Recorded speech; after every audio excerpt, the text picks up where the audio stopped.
Welcome back everyone to Blender to Unreal Engine 5, the complete beginner's guide, and this is where we left it off.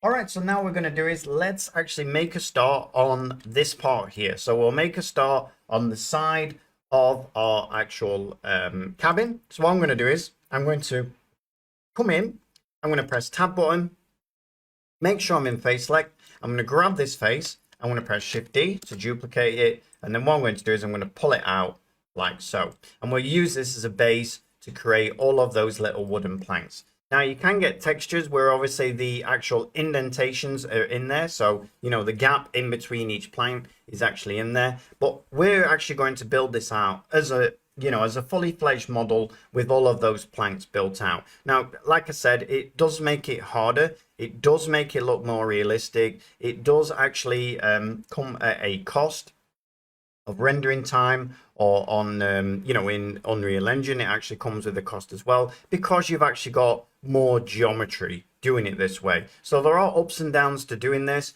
but I think you know, learning Blender fully, it's better to actually go this route. All right, so now we've got that here. Now what we want to do is we want to split this away from this part here, because at the moment this is part, as you can see, of this gray box, and I don't really want that. So what I'm going to do is I'm going to make sure I've got this selected. I'm going to press P, and I'm going to come down to separate by selection. So if I click this button now you can see if I press tab, we've got a gray box, and we've got the side, which is just a plane at the moment, which is going to be the planks of wood at the side here. Now, the other thing you'll notice is this has come into where it says gray box, and I don't really want that. So what I'm going to do is click this down arrow.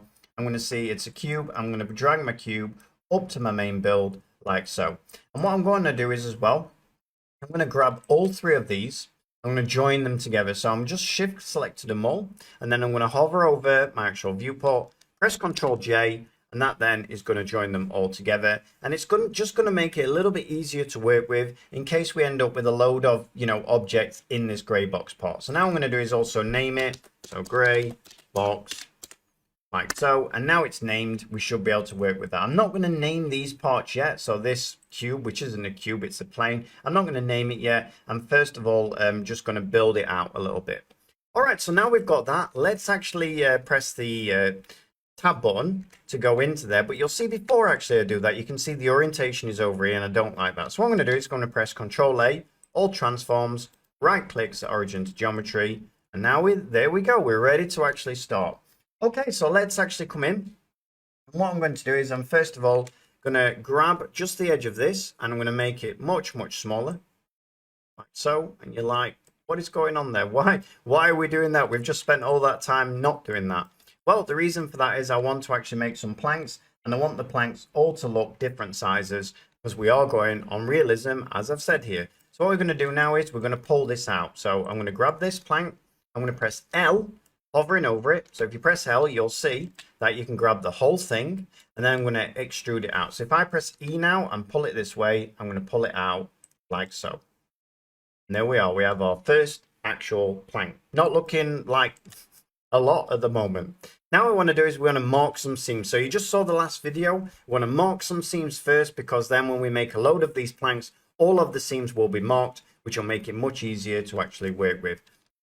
So what I'm going to do is I'm going to come in, I'm going to grab all of these corners here, like so, and then I'm going to right click, I'm going to come down and mark seams. And there you go, you've got the little red marks there. And then what I'm going to do is I'm going to come around to the back, make sure I've got face select on, grab this face. Now you can't right click when you've got faces. What you need to do instead is you need to press Ctrl E, come down, mark seam. Now this should open really nicely now. So again, before you unwrap something, let's press tab. Let's press Ctrl A, all transforms, right click, set origin to geometry. And now what we want to do is we just want to unwrap this. And the reason we want to unwrap this is because we want it all prepared, opening properly, ready for when we actually put our textures and materials on. So I recommend you always do this, you know, before creating a load of planks, because then everything's done, and it will be easier in the long run. Seems like a lot of work in the beginning, but it's going to save you tons and tons of time as we go on. So now let's go to UV editing, which is this little button up here. And then what I'm going to do is I'm going to click on it, and you'll notice at the moment I can zoom in to it, but it's going to make it a little bit hard work. So what I'm going to do is just press the dot button, and then I'll zoom to it like so.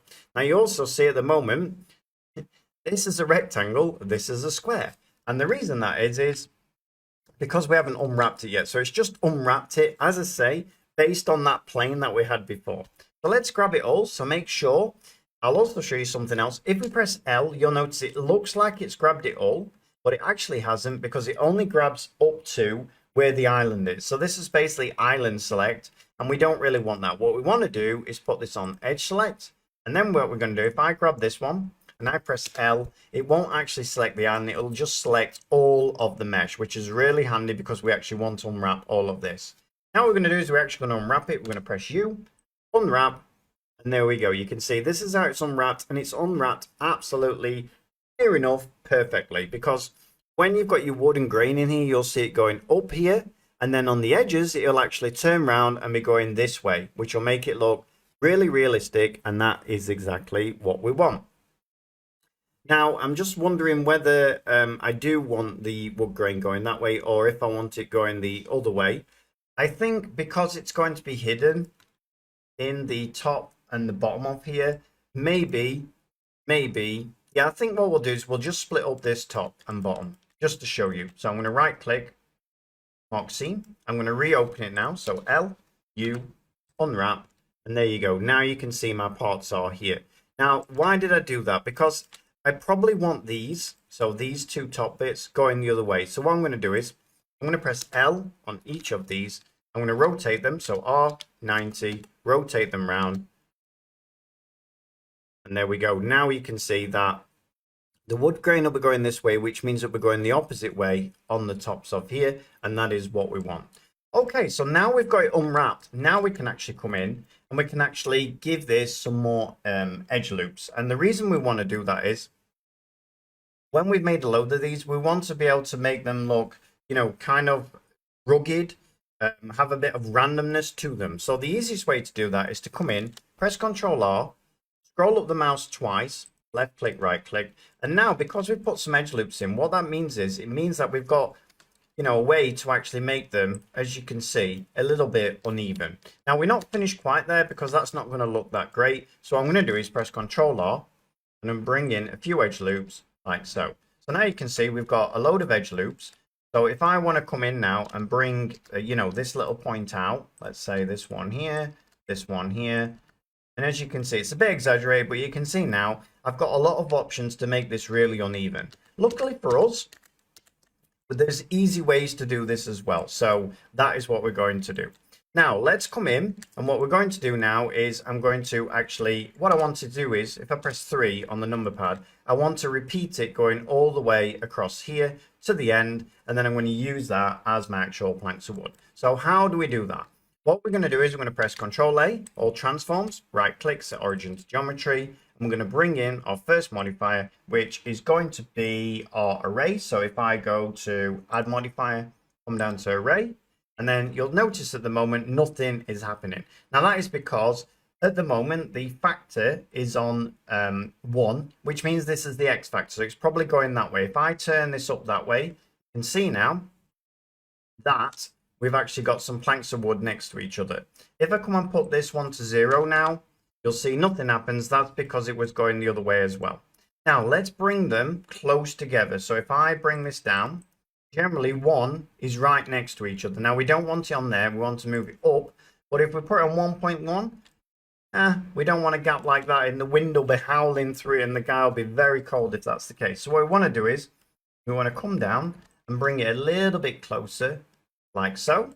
And then what we also want to do is we want to do a little trick where we come around the back of these. So if I alter anything on here now, because this modifier is on, it's non-destructive, which means if I bring this up, it will bring the other one up as well. And that is exactly what we want. Now what I'm going to do is I'm going to come to face select, grab the back face. I'm going to press S and Y and pull this out. And the reason I'm going to pull it out is because I want these back parts to actually be touching. So it looks as though there's a gap going down there, but you won't be able to actually see through there, and that is what we want. Maybe I've gone a little bit too much on that, so let's bring it in just a tad, like so. The other thing is when you're pressing S, Y, or R, rotating something, or even scaling something, if you press S and Y and hold the shift button, you'll see it goes much slower than just pressing it and then just not using it. Okay, let's have a look at that. Maybe that's too little. So S and Y, split out like that. Now let's bring this in. So I'm going to do the same thing. Hold the shift button on here. Bring it in. So they're just about touching like so. And now we've got no gap in there. Perfect. Now let's come in, and what we'll do is we'll give this a few more. I'm going to press 3 on the number pad like so. I'm going to bring it all the way up like so, and I'm actually going to go a little bit more than what we need, and we're going to get rid of them as you know, the ones that we don't need as we go along. Now what I want to do is I want to press Control A. Now you can actually come over here and press apply, or you can press Control A. So you should be left with a few of these, and what we want to do is we want to make sure that they're all now not looking the same. So the easiest way to do this is to do what I'm doing at the moment, where is just to apply the array, and then we're going to go in and manually just change them around. All right, everyone. So I hope you find this interesting. I hope you're enjoying the course, and I'll see you on the next one. Thanks a lot. Bye-bye.